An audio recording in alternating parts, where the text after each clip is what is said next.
Hi hello welcome to my channel. ఈరోజు మనం ఆషాఢం special వంటకం తయారు చేసుకుందాము. దానికి కావాల్సినవి కందిపప్పు, మునగాకు, తెలగపిండి. మునగాకు అంటే మనం అన్నట్టు చూస్తాం కానండి, మునక్కాయలో ఉండవండి ఔషధాలు, మునగాకులో ఉంటాయి.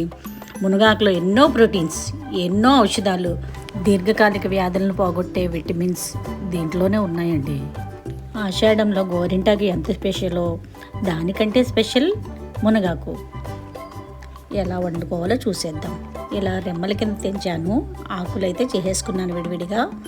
ముందుగా కందిపప్పు నానబెట్టుకున్నాం కదా, దాన్ని 2-3 సార్లు కడిగి ఒక చిన్న ఉల్లిపాయ, 2 పచ్చిమిరపకాయలు కట్ చేసుకుని వేసుకుందాము.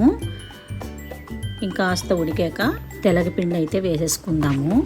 చూసారా, 50% దాకా కుక్ అయ్యింది. తెల్లపిండి వేసుకుని అటు ఇటు మెదుపుకుని కాసేపు మూత పెడదాము. ఈలోపు మనం మునగాకుని శుభ్రం చేసుకుందాము. శుభ్రం చేసుకుని ఈలోపు చూసారా, వాటర్ లైట్గా ఉంది. సరిపడినంత ఉప్పు వేసుకుని మెదుపుకుందాము. నేనైతే కళ్ళుప్పు వేసుకుంటానండి ప్రతి దాంట్లో కూడా. మీ ఇష్టం, మీ ఆప్షన్. సాల్ట్ అయినా వేసుకోవచ్చు. ఉప్పు వేసి అటు ఇటు కాసేపు మెదిపి మునగాకు అయితే వేసేద్దాము.